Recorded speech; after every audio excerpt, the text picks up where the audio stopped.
11:47 p.m. on a Tuesday, received an email from an unfamiliar username. Granite Wife 2019. You've got something I need to see tonight. Check your spam folder. The attachment was a spreadsheet revealing my wife's credit card charges matching someone else's, both at the same hotels on the same dates.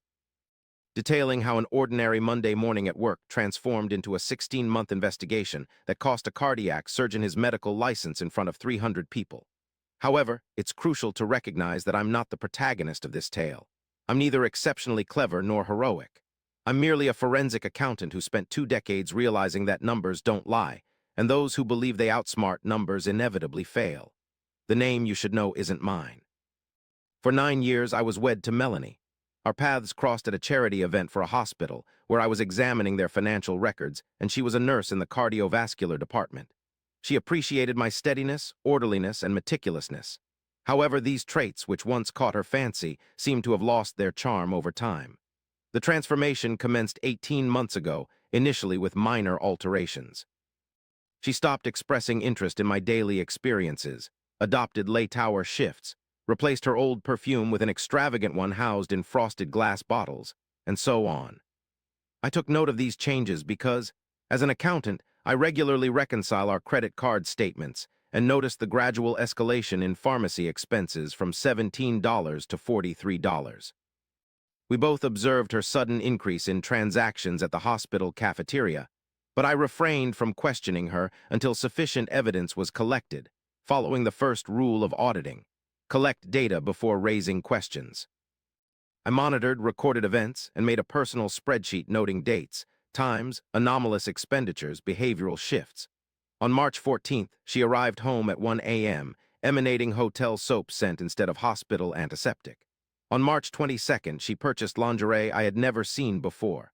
On April 3rd, she informed me about attending a nursing conference in Boston. However, the credit card statement showed a charge for a hotel in Portland, which is approximately 90 miles away from Boston. The argument ensued on a Thursday evening. I prepared pasta carbonara, poured wine, asked about her day. She mentioned it was lengthy and exhausting, with the usual complaints regarding staff shortages and challenging patients. Then I brought up the Boston conference. She seemed taken aback. What nursing conference in Boston? The one you attended on April 3rd. It was a nursing education symposium. But that was in Boston. The credit card charge shows Portland. The Sentinel Hotel room number 412, check-in at 3 p.m., check-out at 11 a.m. the following day. She exhibited a series of emotions, from confusion to anger, as I revealed my credit card tracking.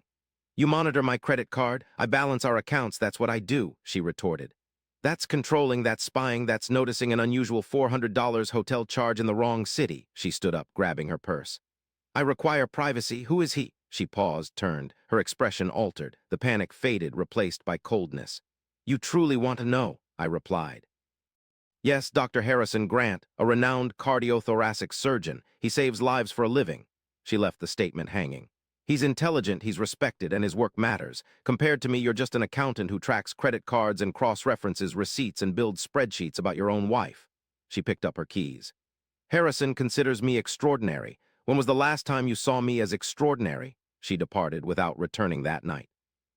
From midnight to 3 a.m., I remained seated at the kitchen table, fixated on my spreadsheet titled 9 Years of Marriage, 18 Months of Records. She was correct about one point. I was an accountant, meticulously monitoring credit cards and double-checking receipts because that's what I do when something seems amiss. The following morning, as I usually do when seeking information, I began my research.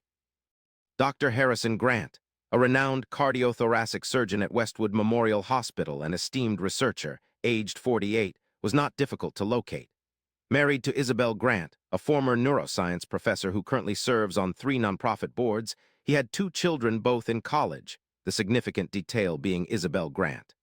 I managed to find her email via the university alumni directory, where she earned her doctorate. After spending 4 hours drafting a message, deleting it, then starting anew, I eventually penned down 3 sentences. I suspect your husband is unfaithful to my wife, and I possess evidence. If you're open to discussing this matter, here's my contact number. 6 hours later, she contacted me. Reveal all the details, she stated, her voice resolute yet calm, echoing someone who had harbored suspicions but never solid proof. I disclosed everything, the sequence of events, the financial records, the Portland hotel visits, the kitchen conversation. She remained quiet throughout, merely listening.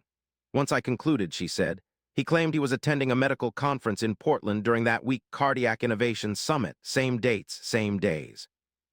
Mrs. Grant, Isabel, there's something else you should know. This isn't his first affair.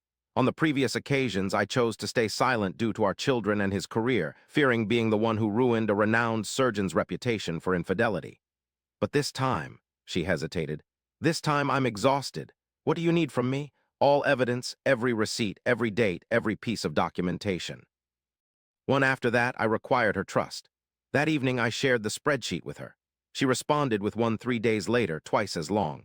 It contained unforeseen hotel reservations, restaurant expenses, and jewelry purchases claimed by Harrison, but none of which she had received in the past 18 months. Isabel had been diligently compiling evidence, appearing clueless all along. We commenced our meetings at coffee shops in nearby towns where we wouldn't be recognized. We exchanged information, coordinated timelines, and discovered recurring patterns. Despite their precautions, Harrison and Melanie weren't cautious enough. They had frequented the same hotels and dined at the same restaurants. Established routines can leave traces. Isabel was meticulous. The hospital gala is 6 weeks away, she stated during our fourth encounter. Harrison is to receive the Humanitarian Excellence Award. The entire medical community will be present, approximately 300 people. I'm expected to introduce him and deliver a speech about his character and commitment. Are you persisting with your plans?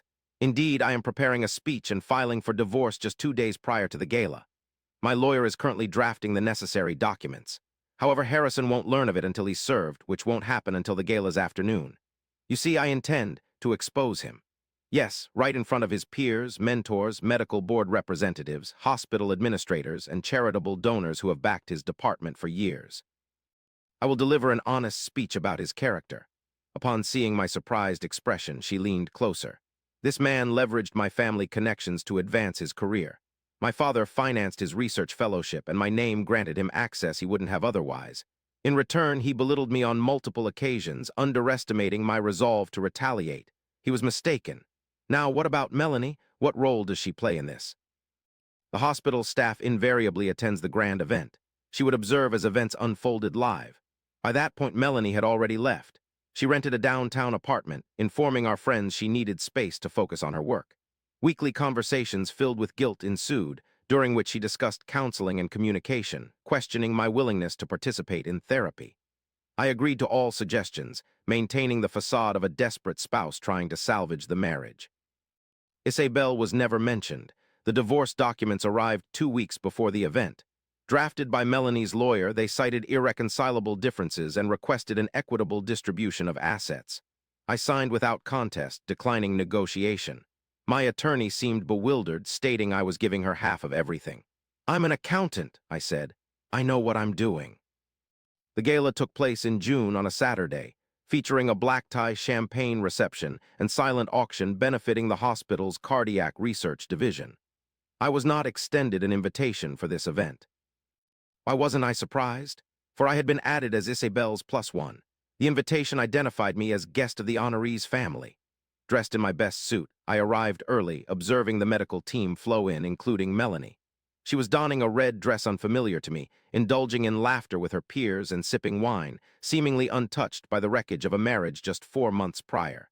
She failed to notice my presence, which I ensured carefully. Harrison mirrored his photos, tall, with silver hair, radiating an air of authority befitting operating rooms. He circulated among guests, exchanging handshakes and accepting congratulations. Isabel stood by his side, portraying the loyal spouse. No one could have suspected she had filed for divorce barely 48 hours ago. No one could have known that a process server was stationed outside the venue.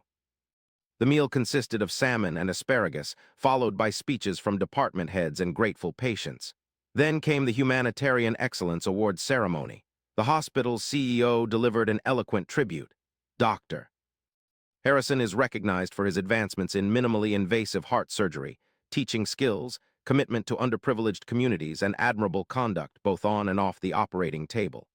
As he accepted the Crystal Award and acknowledged the applause, Isabel approached the microphone. I've been married to Harrison for 23 years, she stated. Today, I was asked to speak about the man behind the surgeon, his character, his integrity, and his dedication to those in his life. She glanced at him intently before pulling out her phone and connecting it to the screen. The hotel bills appeared, all matching dates Harrison had claimed for conferences or surgeries with charges from his affair partner. The audience murmured as she revealed, "These are my husband's credit card statements. The same hotels, the same dates as those of his affair partner's charges. Room 412, Sentinel Hotel, Portland." That same evening, he informed me he was attending a cardiac innovation summit. However, there wasn't one. Instead, it was merely a surgical nurse from his department. Melanie, sitting 3 tables away, looked pale. Isabel continued, "I've uncovered this as the third affair in our marriage, the first 2 I chose to forgive. I prioritized his career, our family's reputation, the children's stability, but this time I acted differently. I gathered evidence and contacted the wife of the woman he has been involved with." She indicated me. Several eyes turned.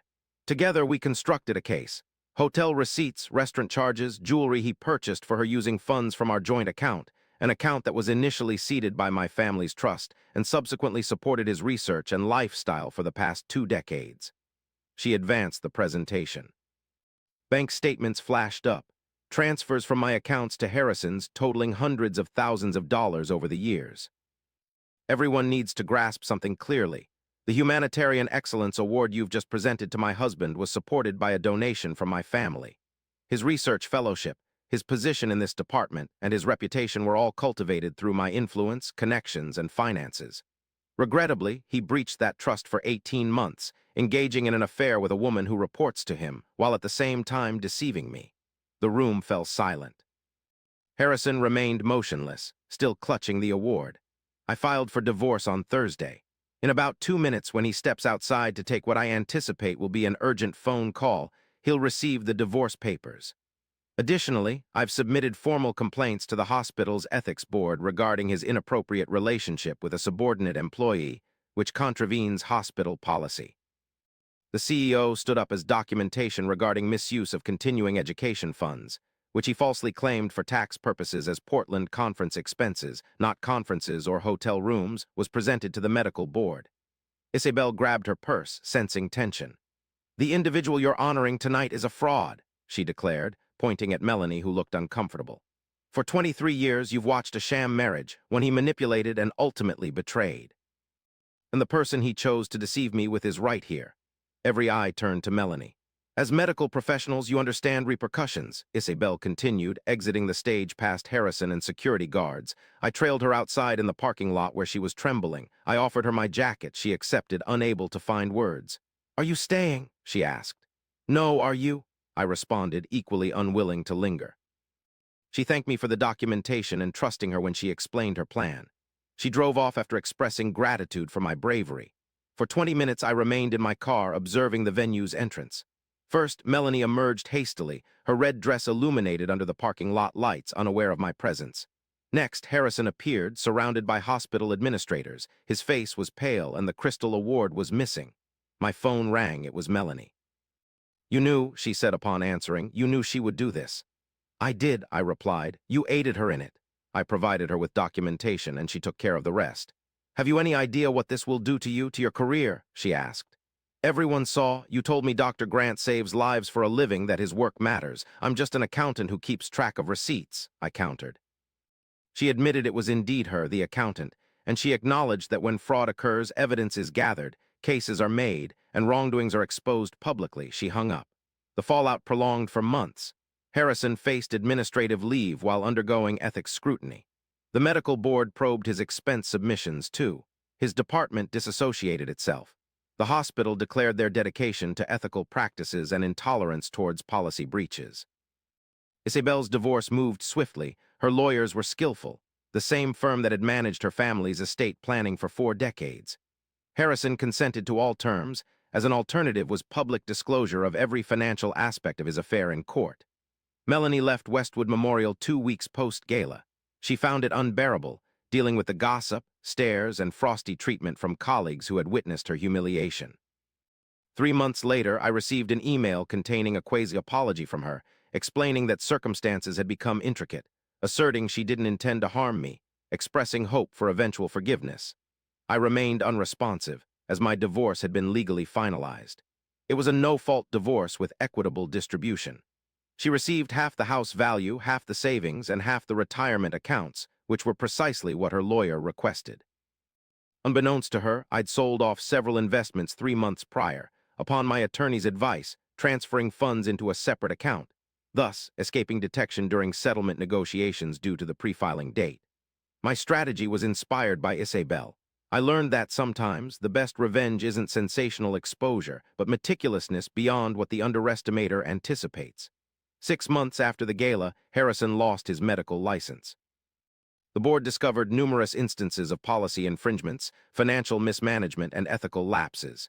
He attempted to appeal, but his appeal was rejected following a review of the same evidence which he and I had jointly compiled. His surgical career came to an end. 9 months later, I encountered Isabel at a downtown coffee shop. She appeared different.